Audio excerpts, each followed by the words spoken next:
Olá amigos, Deus tem me dado uma palavra aqui no livro de Malaquias e eu queria compartilhar com vocês aqui pela internet em o nome de Jesus. Esse feriado me proporcionou momentos maravilhosos, excelentes de estudo e de oração em o nome de Jesus. O livro de Malaquias eu queria tratar aqui a respeito da corrupção no meio dos sacerdotes.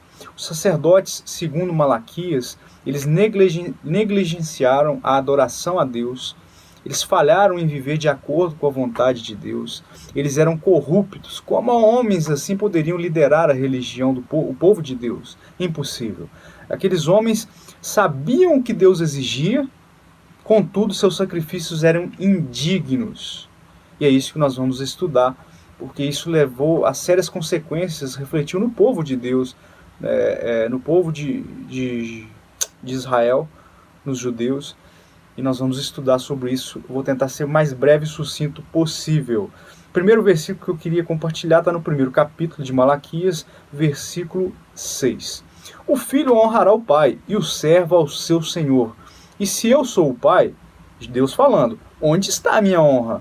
E se eu sou o senhor, onde está o meu temor? Diz o Senhor dos exércitos a vós, a quem? Ó sacerdotes, que desprezais meu nome e dizeis, em que desprezamos nós o teu nome?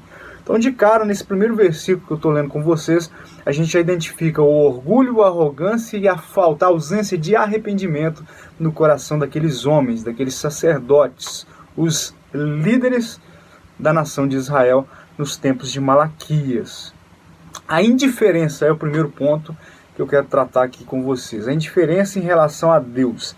Ao invés de se arrependerem das paixões do presente século, aquela geração de sacerdotes se tornou indiferente a Deus. E isso se refletiu no povo, daqui a pouquinho eu vou falar, devido à ausência de glórias políticas e de prosperidade material que haviam sido prometidas pelos profetas anteriormente. Então eles acharam a vida ociosa, enfadonha, e foi levando de qualquer maneira, e de forma voluntária. Não havia temor, respeito no coração daqueles homens para com o Senhor. E, a começar, claro, não só os sacerdotes, começava por eles, mas também refletia em todo o povo de Israel naquele tempo. Segundo ponto, a frouxidão moral dos sacerdotes. Esses homens que foram chamados para liderar o povo, a religião naquele tempo, eles trataram o ministério de forma relaxada. Eles mantinham uma ignorância deliberada a respeito de Deus e da palavra do Senhor, a palavra revelada aqui nas Escrituras.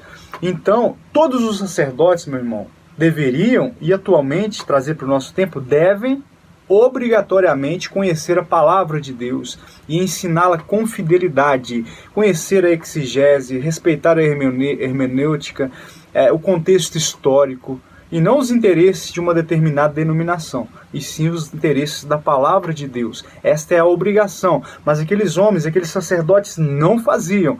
E hoje em dia, em sua maioria, os sacerdotes continuam não fazendo.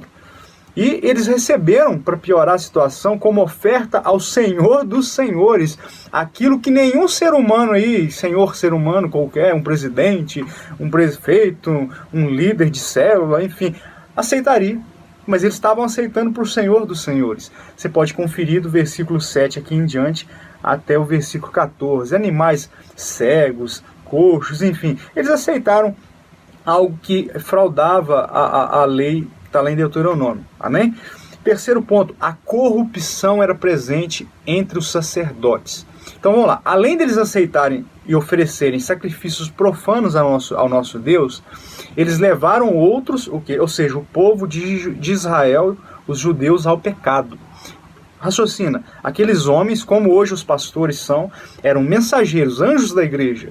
Eles eram mensageiros de Deus, mas não conheciam a real vontade do Senhor. Não conheciam a palavra, porque não estudavam deliberadamente. Não quero saber.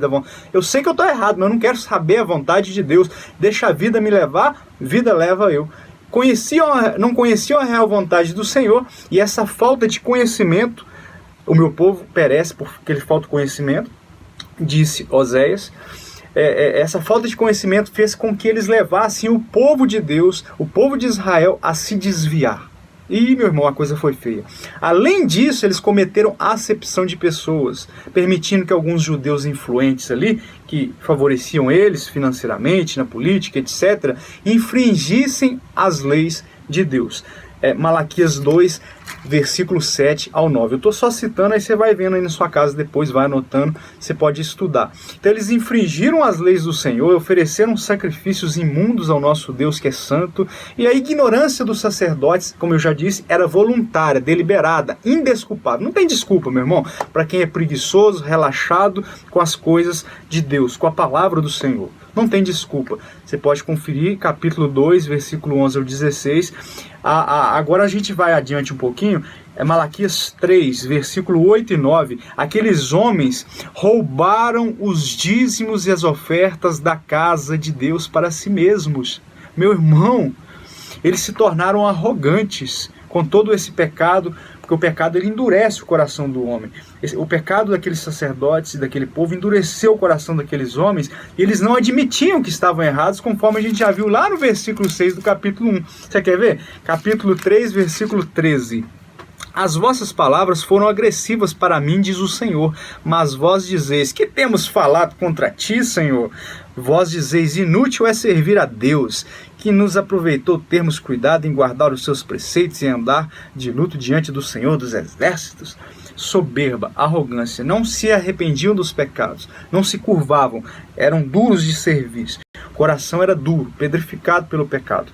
E por último aqui, havia um desmantelamento social e familiar do povo de Deus. Então a corrupção dos sacerdotes, a ausência de ensino fidedigno às escrituras por parte dos sacerdotes, influenciou o povo, que era chamado povo de Deus. Aí Paulo vai falar assim para nós em Romanos: por causa de vós, falsos profetas, pessoas que levam a obra de qualquer maneira, o nome do nosso Deus é blasfemado entre os gentios. Então, essa corrupção dos sacerdotes influenciou para o aumento de divórcio, casamentos mistos, desavenças familiares entre o povo e etc. Então, dessa maneira, olha só o mau testemunho, o relacionamento entre Deus e o seu povo se diluía.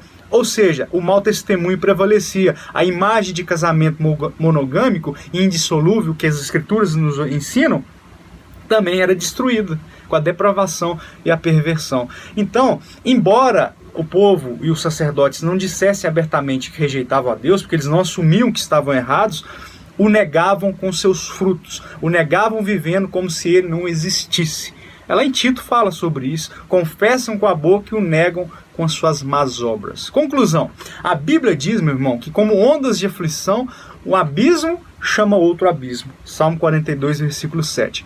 Então, muitas vezes, tais abismos são consequências pelo pecado do homem, pela rebelião deliberada contra Deus, contra a palavra.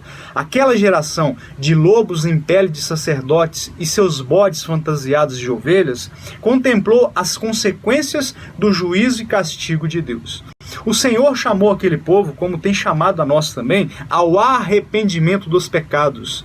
Quem não se curvar ao ceticismo, à incredulidade, será recompensado, meu irmão, com um relacionamento íntimo e eterno com o nosso Deus. E escapará, por consequência desse relacionamento, do julgamento abrasador que varrerá a maioria incrédula para o fogo do inferno.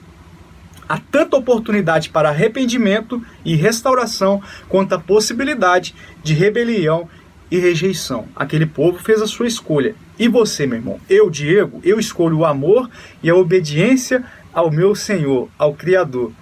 E você? Por fim, eu vou ler Malaquias 4, versículo 1 ao 2. Porque eis que aquele dia vem ardendo como forno, todos os soberbos e todos os que cometem impiedade serão como palha, e o dia que está para vir os abrasará, diz o Senhor dos Exércitos, de sorte que lhes não deixará nem raiz, nem ramo. Coisa séria, meu irmão.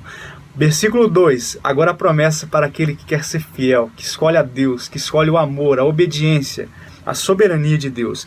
Mas para vós que temeis o meu nome, nascerá o sol da justiça e salvação trará debaixo das suas asas. E saireis e crescereis como os bezerros do Cevadouro. Que Deus em Cristo lhe abençoe, que essa palavra possa falar ao seu coração. Medite, pega as anotações. Se você não anotou, assista esse vídeo de novo, anote, medite, ore, busque ao Senhor, eu repito, enquanto se pode achar. Que Deus em Cristo lhe abençoe, meu irmão, e que a graça lhe alcance.